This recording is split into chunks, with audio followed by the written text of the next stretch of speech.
નમસ્કાર, weather analysis સાથે હું છું પાયલ અને ગઈકાલથી જ ઘણા બધા વિસ્તારોમાં સારો એવો વરસાદ પડ્યો છે. પ્રશ્ન એ છે કે ઘણી બધી જગ્યાએ અમુક વિસ્તારોમાં સારો વરસાદ પડ્યો તો ક્યાંક વરસાદ આવે છે એવું થયું, પણ વરસાદ ન પડ્યો. અમદાવાદ, વડોદરા, ગાંધીનગર આ બધા વિસ્તારોમાં પણ એ જ સ્થિતિ હતી કે વાદળછાયું વાતાવરણ રહ્યું, એકદમ કાળા વાદળો દેખાયા પણ વરસાદ ન પડ્યો. કારણ શું છે, કેટલા દિવસ હજી વરસાદ પડવાનો છે, કયા જિલ્લાઓમાં એલર્ટ આપવામાં આવ્યું છે, બધું જ સમજવું છે. પહેલાં આપણે જે મોન્સૂન ટ્રફ વિશે સમજ્યા હતા એની વાત કરીએ કે અહીંયા એક મોન્સૂન ટ્રફ છે જે આમ રાજસ્થાન તરફ થઈ અને પસાર થશે. એટલે જ્યારે અહીંયાથી આમ પસાર થશે તો એ જ્યારે પસાર થશે એની અસર ગુજરાત પર જોવા મળશે, અને જ્યારે એ ગુજરાત પરથી મતલબ ગુજરાતના ઉપરથી પસાર થશે ત્યારે ઉત્તર ગુજરાતના જેટલા પણ ભાગો છે એ બધા જ ભાગોમાં સારો વરસાદ થવાની આગાહી છે. એટલે અહીંયાથી આમ આપણે ગણીએ તો એ રીતના ધીરે ધીરે થોડો નીચો આવશે અને પછી એ રીતના પસાર થઈ જશે. એટલે જ્યારે અહીંયાથી પસાર થશે તો આ બધા જ વિસ્તારો જે છે ત્યાં અતિ ભારે વરસાદ થવાની સ્થિતિ અત્યારે દેખાઈ રહી છે. સાથે જ એક બીજી વાત કરીએ તો આપણે ત્યાં દક્ષિણ ગુજરાતમાં સારો વરસાદ પડે પણ કચ્છ અને ઉત્તર ગુજરાતમાં વરસાદ ઓછો પડતો હોય છે અને મોટાભાગે અમુક વિસ્તારોમાં સાવ ઓછો વરસાદ પડતો હોય છે. એનું કારણ શું છે?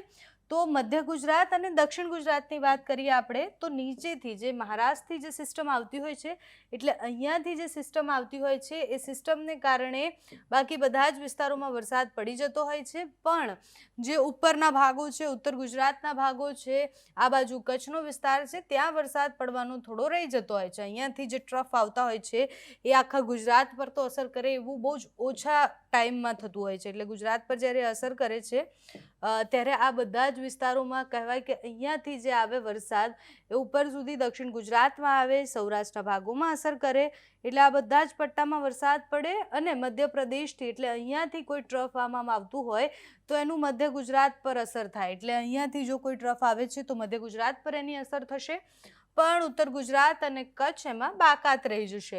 પણ આ વખતે એવું નથી થવાનું, કારણ કે જે બીજો રાઉન્ડ છે એ બીજો રાઉન્ડ સારો વરસાદ લઈને આવશે. મોટાભાગના વિસ્તારોમાં વરસાદ પડવાની શરૂઆત પણ થઈ ગઈ છે. બનાસકાંઠાની આસપાસ પણ સારો વરસાદ પડ્યો છે. એટલે જોઈએ કે આગળના 2 દિવસ કેવો વરસાદ પડવાનો છે. સાર્વત્રિક વરસાદની આગાહી વચ્ચે વિંડીમાં તો બતાવે છે કે ગુજરાતમાં સાર્વત્રિક વરસાદ પડવાનો છે. આજે બપોર સુધીમાં આખા ગુજરાતમાં ભારે વરસાદની આગાહી, અને વિંડી બતાવે છે કે કચ્છમાં પણ વરસાદ પડી રહ્યો છે અને ઉત્તર ગુજરાતમાં પણ પડી રહ્યો છે. 12 તારીખની સ્થિતિ જોઈએ તો દક્ષિણ ગુજરાતમાં તો જ્યાં એલર્ટ આપવામાં આવ્યું છે ત્યાં ભારે વરસાદ પડવાની સંભાવના છે જ. મધ્ય ગુજરાતના અમુક ભાગો અને ઉત્તર ગુજરાતની જે શરૂઆતનો જે પટ્ટો છે ત્યાં વરસાદની સંભાવનાઓ વધારે દેખાઈ રહી છે. પાછો જેમ જેમ દિવસ આગળ વધશે એટલે 12 તારીખે પણ ઓલમોસ્ટ ગુજરાતમાં વરસાદ પડશે. ક્યાંક અતિ ભારે તો ક્યાંક સામાન્યથી મધ્યમ વરસાદ પડવાની સંભાવના છે. પણ આપણે જે ટ્રફની વાત કરતા હતા એ ટ્રફ ન્યૂ દિલ્હી તરફ થઈ અને રાજસ્થાનને અસર કરતા આગળ વધી જશે, એટલે એની અસર પણ ગુજરાતમાં થશે. બીજી બાજુ મહારાષ્ટ્રનો જે દરિયાઈ પટ્ટો છે ત્યાંથી એક ટ્રફ પસાર થઈ રહ્યો છે, એટલે એ આપણા દક્ષિણ ગુજરાતમાં 13 તારીખે અતિભારે વરસાદ લાવી શકે તેવી સંભાવના છે. કચ્છમાં સામાન્યથી છૂટોછવાયો વરસાદ, ઉત્તર ગુજરાતમાં પણ મધ્યમ વરસાદની સંભાવના છે. દરિયાકાંઠાના વિસ્તારમાં પણ સારો વરસાદ પડી શકે છે, સૌરાષ્ટ્રના ભાગોમાં અને દક્ષિણ ગુજરાતમાં તો અતિભારે વરસાદ પડવાની સંભાવના જ છે. 14 તારીખે આપણે જે વાત કરીએ એ 14 તારીખે ટ્રફ જે છે એ દક્ષિણ ગુજરાતમાં સૌથી વધારે અસર કરી શકે છે. બાકી સામાન્ય છૂટોછવાયો મધ્યમ વરસાદ આપણને વિંડીમાં દેખાઈ રહ્યો છે. હવામાન વિભાગ શું કહે છે, હવામાન વિભાગે ક્યાં એલર્ટ આપ્યું છે એ પણ જોઈ લઈએ.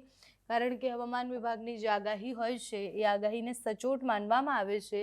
આ મેઘગર્જનાની આગાહી છે એટલે ચેતવણી છે, તો બધે જ મેઘગર્જના થવાની છે અને બધી જગ્યાએ સામાન્યથી મધ્યમ વરસાદ પડવાની સંભાવનાઓ છે આખા ગુજરાતમાં. એ આજની સ્થિતિ છે. 10 તારીખે કાલે જોઈએ તો ભારે વરસાદ બહુ જ બધી જગ્યાએ ઓરેન્જ એલર્ટ આપવામાં આવ્યો હતો. એટલે તમે સમજો કે 10 તારીખની આ સ્થિતિ છે તો આજે એ બધા જ વિસ્તારોમાં વરસાદ પડવાની તો પૂરેપૂરી સંભાવના છે. એટલે કાલે સારો એવો વરસાદ પડ્યો. 16 જેટલા જિલ્લાઓ એવા છે કે જ્યાં સારો વરસાદ પડ્યો છે. 12 તારીખની સ્થિતિ જોઈએ તો 12 તારીખે નવસારી, દમણ, દાદરાનગર હવેલી, વલસાડમાં ભારે વરસાદની આગાહી છે. બાકી ક્યાંય ભારે વરસાદની આગાહી નથી. જ્યાં પણ પડશે ત્યાં છૂટોછવાયો સામાન્ય વરસાદ પડશે. 13 તારીખે પણ નવસારી, દમણ, દાદરાનગર હવેલી અને વલસાડમાં ભારે વરસાદની આગાહી છે. એટલે હવામાન વિભાગ, હવામાન નિષ્ણાંત બંને જે કહે છે અને વિંડી જે કહે છે એ બધા પ્રમાણે દક્ષિણ ગુજરાતમાં સારો વરસાદ પડવાનો છે, બાકીના બધા જ વિસ્તારોમાં સામાન્યથી મધ્યમ વરસાદ પડવાનો છે. અત્યારે જે કહેવાય કે એક બાદ એક ટ્રફ પસાર થશે, એના કારણે ગુજરાતને વરસાદ મળતો રહેશે. ક્યાંક મધ્યમ વરસાદ પડશે તો ક્યાંક સામાન્ય વરસાદ પડશે, પણ વરસાદ પડશે એ પાકું છે. સાર્વત્રિક વરસાદનું આ અઠવાડિયું છે, એટલે આ અઠવાડિયામાં સારો વરસાદ પડવાની સંભાવનાઓ છે. અને સાથે જ અમુક જગ્યાએ જ્યાં એવું લાગે કે બહુ જ વધારે વરસાદ પડશે ત્યાં વરસાદ ન પણ પડે, અને ક્યાંક એવા વિસ્તારો છે કે જ્યાં એક સાથે બહુ જ વધારે વરસાદ પડે, જેમ કે જૂનાગઢ છે અને સૌરાષ્ટ્રના બીજા ભાગો છે, એવી સ્થિતિ પણ સર્જાઈ શકે છે. હવામાન વિભાગ કયા जिल्लाओं ने अलर्ट આપવાનો आदेश કર્યો છે એ જોઈએ. फोरकास्ट दिया जा रहा है उसमें गुजरात स्टेट के सारे डिस्ट्रिक्ट कवर है, जिसमें लाइट टू मॉडरेट रेन का पूर्वानुमान है। और वार्निंग की बात करेंगे तो आज के लिए जो डिस्ट्रिक्ट हैं जहां पर वेरी हेवी रेनफॉल की वार्निंग और साथ में ऑरेंज अलर्ट जारी है वो डिस्ट्रिक्ट हैं बनासकांठा, साबरकांठा, आनंद, बड़ोदरा, छोटा उदयपुर, नर्मदा, भरूच, सूरत, डांग, नवसारी, वलसाड़, तापी, दमन और दादरा नगर हवेली है डिस्ट्रिक्ट है जहां पर वेरी हेवी रेनफॉल की वार्निंग है और साथ में ऑरेंज अलर्ट जारी है। और जो डिस्ट्रिक्ट जहां पर हेवी रेनफॉल की वार्निंग है और साथ में येलो अलर्ट जारी है वो डिस्ट्रिक्ट है पाटन, महसाना, गांधीनगर, अरावली, खेड़ा, अहमदाबाद, पंचमहल, दाहोद और महिसागर डिस्ट्रिक्ट शामिल है जहां पर हेवी रेनफॉल की वार्निंग है और साथ में येलो अलर्ट जारी है। और डे 2 की बात करेंगे तो डे 2 के लिए हैवी रेनफॉल की वार्निंग है और साथ में येलो अलर्ट जारी है। और जो डिस्ट्रिक्ट है जहां पर हैवी रेनफॉल की वार्निंग है वो डिस्ट्रिक्ट है पंचमहल, दाहोद, बड़ोदरा, छोटा उदयपुर, सूरत, डांग, नवसारी, वलसाड़, दमन, तापी और दादरा नगर हवेली डिस्ट्रिक्ट शामिल है जहां पर हैवी रेनफॉल की वार्निंग है और साथ में येलो अलर्ट जारी है। और डे 3, डे 4 और डे 5 के लिए हैवी रेनफॉल की वार्निंग है और जो डिस्ट्रिक्ट है जहां पर हैवी रेनफॉल की वार्निंग है वो डिस्ट्रिक्ट है नवसारी, वलसाड़, तापी, दमन और दादरा नगर हवेली। और सौराष्ट्र रीजन की बात करेंगे तो आज के लिए सौराष्ट्र रीजन के लिए वेरी हेवी रेनफॉल की वार्निंग है और साथ में ऑरेंज अलर्ट जारी है। और जो डिस्ट्रिक्ट है जहां पर वेरी हेवी रेनफॉल की वार्निंग है वो डिस्ट्रिक्ट है सुरेंद्रनगर, जूनागढ़, अमरेली, भावनगर, गिर सोमनाथ, बोटा डिस्ट्रिक्ट है जहां पर वेरी हेवी रेनफॉल की वार्निंग है। और जहां पर हेवी रेनफॉल की वार्निंग है और साथ में येलो अलर्ट जारी है वो डिस्ट्रिक्ट है राजकोट, जामनगर, मोरबी, द्वारका, कच्छ और दीव डिस्ट्रिक्ट शामिल है जहां पर हैवी रेनफॉल की वार्निंग है। और डे 2 की बात करेंगे तो डे 2 के लिए जूनागढ़, अमरेली, भावनगर, गिर सोमनाथ और दीव के लिए हैवी रेनफॉल की वार्निंग है और साथ में थंडरस्टॉर्म की भी वार्निंग है। और आने वाले 2 दिनों के लिए गुजरात स्टेट के सारे डिस्ट्रिक्ट कवर हैं जहां पर थंडरस्टॉर्म की वार्निंग है।